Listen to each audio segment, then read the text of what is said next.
오늘은 데살로니가 전서 1장 2절로 7절 말씀을 가지고 하나님의 사랑하심을 받은 자, 이 같은 제목으로 말씀의 은혜를 나눕니다. 제목을 한번 크게 따라해 주시기 바랍니다. 하나님의 사랑하심을 받은 자, 하나님의 사랑하심을 받은 자. 우리가 이 세상 살아가는 동안 모든 문제와 어려움을 이기고 승리하는 삶을 살아갈 수 있는 비결이 바로 사랑의 능력에 있습니다. 사랑은 모든 어려움을 극복하게 합니다. 부모님의 희생적인 사랑이 자녀의 운명을 바꿔놓는 것입니다. 헌신적인 선생님의 가르침이 아이들의 삶을 바꿔놓습니다. 무엇보다도 하나님의 사랑이 우리의 일생을 은혜와 축복으로 인도하는 것입니다. 사랑의 하나님께서 우리 한 사람 한 사람을 너무나 사랑하고 계십니다. 하나님의 사랑에 대해서 요한일서 4장 9절은 이와 같이 설명합니다.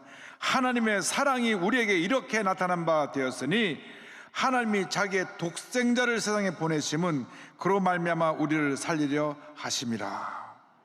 하나님이 독생 성자 예수님을 이 땅에 보내서 우리를 대신하여 죽게 하기까지 우리를 사랑하시고 우리를 구원하여 주셔서 하나님의 자녀 삼아 주셨습니다.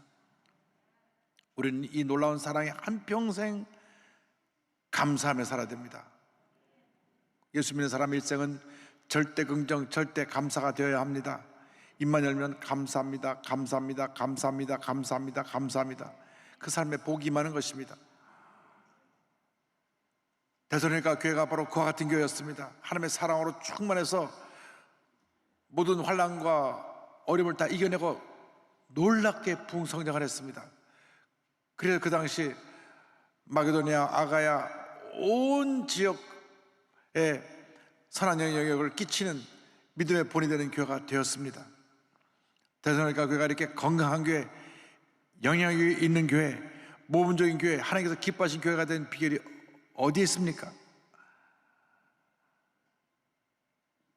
그들이 하나님 앞에 인정받고 칭찬받을 수 있게 된 그 모습 가운데는 언제나 감사할 것이 넘쳐났다고 하는 것입니다. 하나님의 감사의 대상이 될 때 하나님의 큰 은혜가 임합니다. 누가 여러분을 생각할 때마다 참 그분 고마운 분이다, 참 감사한 분이다, 그렇게 생각이 든다면 얼마나 좋겠습니까? 만약 거꾸로 그 사람 생각만 해도 몸서리가 쳐진다고, 꿈에라도 나타날까 봐 두렵다고, 이렇게 된다면 얼마나 그 인생이 부끄러운 인생을 살아가고 있는 것이겠습니까? 그런데 데살로니가 교회는 얼마나 주님을 잘 섬겼든지 사도 바울이 늘 데살로니가 교회 생각하면 가슴이 뛰고 감사가 넘쳐났습니다. 데살로니가 전서 1장 2절은 이렇게 말씀합니다.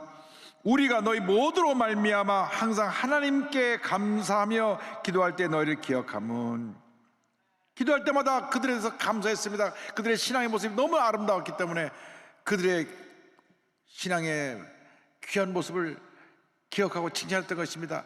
3절 말씀에 너의 믿음의 역사와 사랑의 수고와 우리 주 예수 그리스도에 대한 소망의 인내를 우리 하나님 아버지 앞에서 끊임없이 기억하미니 성경은 말씀하고 있습니다.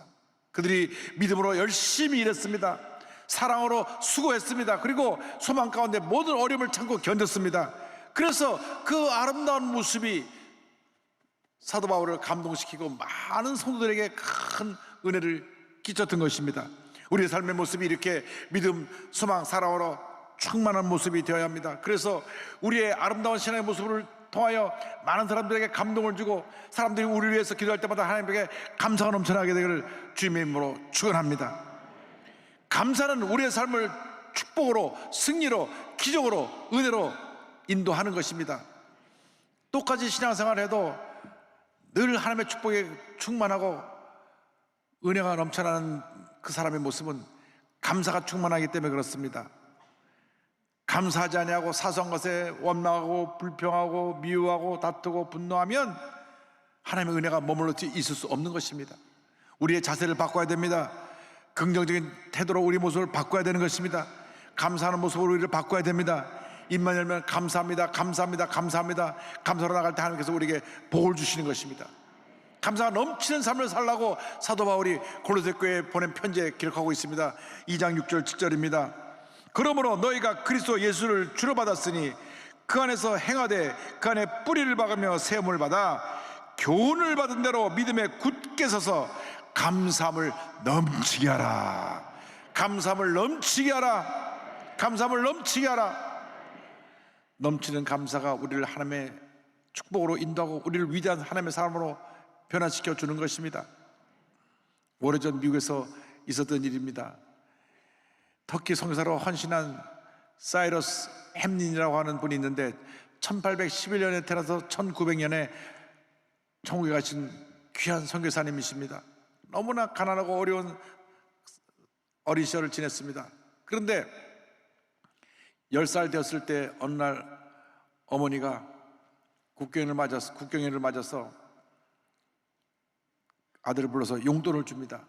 기록에 보니까 용돈 7센트를 주었습니다. 쉽게 우리가 생각하면 공휴일이 되어서 아이를 불러서 돈을 7,000원 주면서 너희 갖고 나가서 뭐 먹고 싶은 거 사 먹어라 이렇게 얘기한 것과 다름이 없습니다. 그런데 그 돈을 주시면서 어머니가 단서를 달았습니다. 그런데 이거 너 나가서 뭐 사 먹는데 이 중에 1센트나 2센트는 우리 저 동네 파라 아주머니 그 댁에 가서 거기 선교 헌금을 모으고 있으니까 거기다 헌금을 하고 그리고 뭐 사 먹을 거 사 먹으러 가라. 요즘으로 말하면 우리 그 지역의 구역장님이 일주일 내내 선교 헌금을 모아서 주일날 이제 교회 헌금을 가져오는데 그 헌금 모으는 통이 거기 있었던 것입니다. 근데 사이러스가 그 돈을 갖고 가면서 고민이 생겼습니다. 아니 어머니가 나한테 1센트 갖다 내라 2센트 갖다 내라 분명하게 말해주면 좋았을 것을 1센트나 또는 2센트를 갖다 내라고 했으니 내가 얼마를 해야 될 것인가. 그래서 고민하면서 갑니다.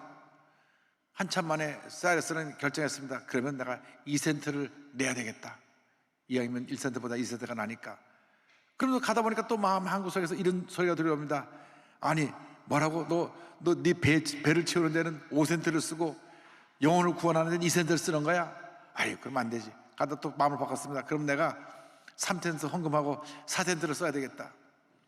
그래갖고 그 아주머니 댁에 다 갔을 때 헌금만 함 앞에 서게 되었는데 내가 굶어도 좋으니까 다 하나님께 드리자. 7센트를 다 하나님께 드렸습니다. 그래서 허기가 져서 어깨가 축 늘어져 갖고 기운 없이 집으로 돌아옵니다. 어머니가 아니 너 왜 이렇게 기운이 없이 들어오냐? 너 먹을 것도 어제 사 먹지 않았냐? 그러니까 어머니 제가 가는 도중에 이렇게 생각이 들었었는데 내가 한 끼를 굶어도 하나님께 다 드리는 게 좋겠다 해서 하나님께 7센트를 다 드렸습니다. 10살짜리 어린 소년이 그렇게 하나님 앞에서 감사하는 마음을 표현한 것을 보고 어머니가 큰 감동을 받았습니다. 잠깐 기다려라. 어머니가 들어서 빵을 굽고 우유를 갖고 오면서 자 이거 먹고 힘을 내라. 어머니 눈에 눈물이 글썽했습니다. 이 아이가 자라서 터키를 변화시키고 많은 교회를 세우고 큰 부흥 역사를 가져온 위대한 선교사가 된 것입니다. 할렐루야. 하나님 앞에 최선을 드릴 수 있는 하나님의 사람들이 되기를 바랍니다. 사람들이 자기 것에 대해서는 굉장히 여유가 있고 더 많은 것을 가지고 소유하면서 풍족하게 쓰면서도 하나님께 드릴 때는 인색한 분들이 있습니다. 하나님이 더 이상 큰 축복을 주지 않습니다. 왜? 하나님 앞에 인색한 사람은 큰 복을 받을 수가 없습니다. 하나님 앞에 결단하고 하나님 앞에 헌신할 때 하나님 물려서 막 부어 주시는 것입니다. 주여 우리가 주 앞에 최선의 것을 드릴 수 있도록 은혜 내려 주옵소서. 10살 난 소년이 가진 것 전부를 드리고 나중에 큰 하나님의 역사를 이루는 선교사가 된 것처럼 우리도 그같이 쓰임받게 하여 주시옵소서. 그런데 이와 같은 삶을 살기 위해서는 우리의 힘으로 되지 않습니다. 성령으로 충만해야 되는 것입니다. 하나님께서는 성령 충만한 사람을 사용하십니다. 부흥의 역사가 말로만 되어지는 것이 아니라 능력과 성령과 큰 확신으로 나타나야 되는 것입니다. 데살로니가전서 1장 5절과 6절은 이와 같이 설명합니다. 이는 우리 복음이 너에게 말로만 이른 것이 아니라 또한 능력과 성령과 큰 확신으로 된 것임이라. 또 너희는 많은 환난 가운데서 성령의 기쁨으로 말씀을 받아 우리와 주를 본받은 자가 되었으니. 그렇습니다. 승리하는 신앙생활의 비결이 성령 충만입니다. 첫째도 성령 충만이고, 둘째도 성령 충만이고, 마지막도 성령 충만입니다. 그래서 사도 바울이 에베소 교회 편지를 보낼 때 에베소 5장 18절에 이와 같이 말했습니다. 술 취하지 말라. 이는 방탕한 것이니 오직 성령으로 충만함을 받으라. 세상 것에 취하지 말라. 세상 물질에 취하지 말라. 세상 쾌락에 취하지 말라. 오직 성령으로 충만함을 받으라. 성령으로 충만함을 받으라. 성령 충만의 모든 문제 해결의 비결인 것입니다. 여도순목회 64년의 역사가 성령 충만의 역사입니다. 우리 한국 기독교 역사 가운데 주영일 원로 목사님처럼 성령 충만을 강조하신 목사님이 없었습니다. 서대문 대대운동 천막교로부터 시작해서 서대문 순복음 중앙교회 시절을 거쳐서 여의도에 오면서 성령 충만의 역사로 교회가 부흥하고 또 부흥하고 또 부흥했습니다. 성령 충만의 역사가 온 한국과 그리고 나가서 전 세계를 들었게 되었던 것입니다. 1964년 4월 달에 제가 순복음교회 처음 발을 디뎠을 때는 교회 성도가 2,000명이었습니다. 그런데 한 주 지나가서 교회 보니 사람들이 구름대처럼 몰려오는데 3,000명, 4,000명, 5,000명, 6,000명, 7,000명, 8,000명, 9,000명, 금방 10,000명이 되더니 제적 성도 16,000명이 됐을 때 여의도로 조홍인기 목사님께서 기도하신 가운데 믿음의 선포를 하십니다. 여의도의 민족 성전을 짓겠습니다. 그때는 다 어려웠습니다. 이 성전을 지을 수 있는 그런 여유가 없었습니다. 그러나 우리는 꿈꾸며 이 교회를 지었습니다. 믿음으로 지었습니다. 기도로 지었습니다. 여의도로 딱 이사를 오는데 1973년 7월 달에 성전이 준공되고 9월 달에 첫 예배를 드리는데 이 넓은 데가 찰 수가 있겠는가? 왜냐하면 서대문 성전보다 5배 이상 크고 너무너무 성전이 컸기 때문에 텅텅 빌 줄 알았던 성전이 차기 시작하는데 10,000명이, 20,000명이, 30,000명이, 4만명이 되고 50,000명이 되고 60,000명이 되고 100,000명이 되고 200,000명이 되고 300,000명이 되고 50년 만에 78,000명이 됐습니다. 할렐루야. 세계 최대 교회가 된 것입니다. 우리가 지금 과거의 영광 속에 그냥 과거를 회상하는 것으로 끝나면 안 됩니다. 주여, 이 시간 우리에게 다시금 그와 같은 성령 충만을 주시옵소서. 우리의 마음에 다시 성령의 불로 타오르게 하여 주옵소서. 제2의 부흥을 허락하여 주시옵소서. 주여, 우리에게 부흥을 허락하여 주셔서 폭발적인 부흥의 역사가 불광동 첫 시대처럼, 서대문 시대처럼, 여의도 초기 시대처럼 지금 이 시간에 이 자리에 임하게 하여 주시옵소서. 성령이여 임하시옵소서. 바람같이 불같이 생수같이 임하여 주시옵소서.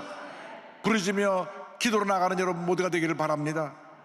에스겔이 환상 가운데 한 골짜기를 갔는데 골짜기 전체 사람의 마른 뼈들이 가득 차 있었습니다.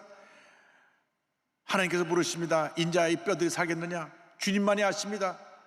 내가 믿음으로 선포해라 말씀을 대언할 때 성령의 바람이 불어 들어오니까 탁탁탁 그 뼈들이 맞아 들어가면서 살이 붙는데 거대한 군대를 이루었습니다. 에스겔 37장 10절입니다.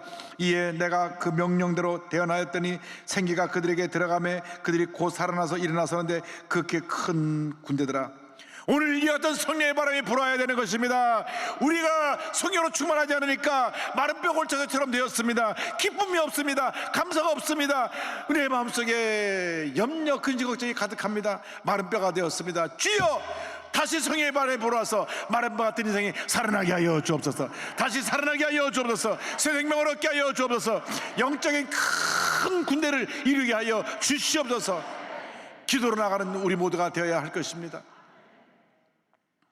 서대문 시절에 조영 목사님께서 오른쪽 왼쪽에 성구를 붙여놨는데 오른쪽에는 온 천하에 다니며 복음을 전파하라고 하는 마가복음 16장 15절을 말씀 붙여놨고 왼쪽에는 Lord send us revival, 주여 부흥을 주옵소서. 그것을 영어로 붙여놨습니다. 우리가 그것을 보면서 주여 부흥을 주옵소서, Lord send us revival, 주여 부흥을 주옵소서, 주여 부흥을 주옵소서, 주여 부흥을 주옵소서. 날마다 기도하고 또 기도하고 또 기도했습니다. 하나님께서 성령 바람을 불어주셔서 교회가 폭발적으로 차고 넘쳐나게 되고 부흥하고 큰 역사를 이루게 된 것입니다. 성령 충만만이 답인 것입니다. 문제를 해결하고 어려움을 이겨내고 가난을 이겨내고 질병을 이겨내는 비결이 성령 충만입니다. 성령의 충만을 받으시기를 주님으로 축원합니다. 축원합니다. 성령의 충만함을 받아서 우리가 가진 그 능력으로 선한 영향력을 온 세계에 펼치는 주님의 귀한 일꾼이 되어야 할 것입니다. 1장 8절입니다. 주의 말씀이 너희에게로부터 마게도냐와 아가야에만 들릴 뿐 아니라 하나님을 향하는 너희 믿음의 소문이 각처에 퍼졌으므로 우리는 아무 말도 할 것이 없노라. 무엇보다도 데살로니가 교회는 많은 환난 가운데서 핍박 가운데서도 저들의 믿음을 지키고 성령으로 충만하여 교회가 부흥했습니다. 6절에 설명합니다. 또 너희는 많은 환난 가운데서 성령의 기쁨으로 말씀받아 우리와 주를 본받은 자가 되었으니. 많은 핍박이 있었습니다. 과격한 유대인들이 핍박을 하고 또 그 지역에 사는 사람들이 핍박을 하고 나중에는 로마 제국이 핍박을 했습니다. 2장 14절에 같은 말씀이 나옵니다. 형제들아, 너희가 그리스도 예수 안에서 유대에 있는 하나님의 교회들을 본받은 자 되었으니 그들이 유대인들에게 고난을 받음과 같이 너희도 너희 동족에게서 동일한 고난을 받았느니라. 많은 환난과 핍박이 있었지만 성령의 위로하심으로 저들이 마음의 평안함을 가지고 믿음을 지키고 성령으로 충만하여 약속 말씀 잡고 전진해 나갔습니다. 하나님께서 역사해 주셔서 이 교회가 아름다운 영향력을, 선한 영향력을 온 지역에 퍼치는 그와 같은 존경받고 칭찬받는 교회가 되었던 것입니다. 여러분, 교회는 아름다운 소문이 나야 합니다. 아름다운 소문이 날 때 교회가 부흥하는 것입니다. 데살로니가 교회는 아름다운 소문이 난 교회였습니다. 많은 환난과 핍박 가운데서도 주님만 믿고 의지하고 사랑의 실천을 통하여 하나님의 영광을 온천에 드러냈습니다. 여러분, 환난이라는 것은 우리에게 영적인 축복입니다. 믿음이 자라고 하나님의 은혜와 축복이 임하게 되는 것입니다. 야고보서 1장 2절로 4절에 야고보 사도가 이와 같이 말했습니다. 내 형제들아, 너희가 여러 가지 시험을 당하거든 온전히 기쁘게 여기라. 이는 너의 믿음의 시련이 인내를 만들어내는 줄 너희가 알미라. 인내를 온전히 이루라. 이는 너희로 온전하고 구비하여 조금도 부족함이 없게 하려 함이라. 데살로니가 교회는 믿음의 시련을 이겨내고 위대한 하나님의 역사를 이루었습니다. 교회가 부흥했습니다. 우리가 어떠한 문제 어려움을 당하든지 간에 약속의 말씀을 꼭 붙잡고 믿음으로 전진해 나가야 합니다. 우리의 믿음이 말씀의 굳건에 서서 성령으로 충만함을 받으면 놀라운 일이 일어나는 것입니다. 말씀 충만이 성령 충만이고 성령 충만이 말씀 충만인 것입니다. 말씀 붙잡고 기도하면 성령이 우리에게 임해서 하나님의 능력이 나타나게 되고 말씀이 우리에게 살아 역사하여서 아름다운 열매를 맺게 만들어 주는 것입니다. 교회가 부흥하는 가장 효과적인 방법은 거룩한 소문이 나는 것입니다. 아름다운 소문이 온 지역에, 온 세계에 퍼져나가야 되는 것입니다. 여의도 순복음교회 이 폭발적인 부흥의 아름다운 소식이 온 세계에 펼쳐졌습니다. 제가 며칠 전 과테말라 대사와 아침을 나누는데 이 과테말라 대사가 저에게 그런 말을 했습니다. 과테말라에서는 아직도 조용히 목사님이 와서 부흥회 하셨던 때를 기억하고 있습니다. 그때 과테말라에 큰 부흥 역사가 있었고, 그리고 대통령께서 우리 조익 목사님을 직접 차에 태우고 모시고 나갔던 그 때를 우리는 기억합니다. 대통령께서 자기의 승용차로 본인이 운전해서, 원래는 기사가 있고 경호원이 다 있는데 우리 조익 목사님을 모시고 갔습니다. 얼마나 은혜를 받았는지 이 아름다운 소식이 온 세계에 퍼졌고, 지금도 과테말라에서는 그 얘기를 하고 있으면서 저에게 말씀하시기를, 이호 목사님 다시 과테말라에 오셔서 그때의 부흥의 역사를 다시 한번 일으켜 주십시오 부탁을 하셨습니다. 할렐루야.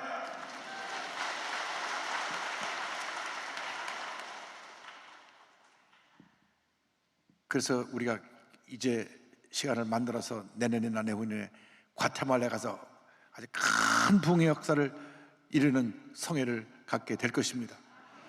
기도해 주시기 바랍니다. 거룩한 꿈을 꾸고 믿음으로 나아갈 때, 성령으로 충만할 때 기적은 일어나는 것입니다. 부흥은 일어나는 것입니다. 문제는 해결되는 것입니다.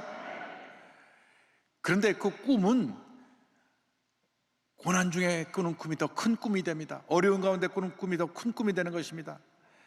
1982년에 호주에서 두 팔과 두 다리가 없이 태어난 닉 부이지치의 그 간증을 우리는 다시 한번 생각할 필요가 있습니다. 저희 교회 와서 간증할 때 참 큰 감동을 받았습니다. 본인이 팔과 다리가 없이 태어나서 3번이나 자살을 하려고 했습니다. 그런데 15살 때 예수님을 만났습니다. 성령의 은혜가 임했습니다. 그 삶이 변화되었습니다. 그래서 19살 때부터 절대근정 절대감사를 온 세상에 전하기 시작했습니다. 가는 곳마다 꿈을 가지라, 믿음을 가지라고 말씀을 전합니다. 저희 교회 와서 말씀을 전하는데 좀 얼굴이 환하게 빛난 모습으로 미소를 띠면서 온몸으로 간증하라는 모습에 감동을 받았습니다. 땀이 흠뻑 젖어서 그 간증을 한 시간 우리 교회 사고 갔는데, 그때 우리 닉 브이치치가 젊은이들에게 꿈과 희망을 잃지 말라고 꼭 전하라고 말씀했던 기억이 납니다. 그는 믿음에 대해서 이렇게 말합니다. 때로는 하나님께서 아무런 계획을 가지고 있지 않으신 것처럼 느껴질 때가 있습니다. 왜냐하면 그것이 눈으로 보이지 않기 때문입니다. 그렇지만 보이지 않는 무엇인가가 있다고 믿는 것이 믿음입니다. 하나님 말씀 항상 그곳에 함께 있고 하나님 항상 우리를 향한 좋은 계획을 가지고 계십니다. 그러므로 중요한 것은 우리가 보지 못하는 것에 집중하는 것이 아니라 붙잡을 수 있는 하나님의 말씀에 집중하는 것입니다. 주님 안에서 거룩한 꿈을 가지라고 말하며 이렇게까지 고백합니다. 그분의 뜻과 그분의 계획과 그분의 사랑에 근거하여 여러분의 삶을 드려야 합니다. 교회에서 예배만 드리는 것이 아니라 하나님을 경험하고 아시는 분이 되기를 바랍니다. 하나님과 개인적인 관계를 갖지 못한다면 피곤하고 지칠 것입니다. 하나님께서는 여러분들에게 쉼과 능력을 주십니다. 팔과 다리가 없어도 믿음을 가지니까, 꿈을 가지니까 어떤 위대한 하나님의 사람으로 쓰임을 받고 있는 것입니다. 과연 우리는 두 팔 두 다리 가지고 얼만큼 하나님의 영광을 나타내는 삶을 살아가고 있습니까? 두 팔 두 다리가 없어도 이렇게 절대 긍정의 믿음으로 감사하고 환한 미소를 띠며 자기가 만난 하나님을 간증하고 복음을 전하는데, 우리는 어떠한 삶을 살아왔습니까? 이 시간 우리 자신을 돌아보면서 주여, 저희들이 그동안 게을렀던 신앙을 용서하여 주시고 다시 신앙을 회복하여 절대긍정 절대감사로 무장하여 믿음으로 전진하게 하여 주옵소서. 우리 모두가 거룩한 꿈을 꾸는 자들이 되게 하여 주옵시고 성령 충만해서 그 꿈을 이뤄나가는 주님의 귀한 백성들이 되게 하여 주옵소서. 이렇게 믿음으로 전진나간 여러분 되시기를 주님으로 축원합니다. 축원합니다. 축원합니다.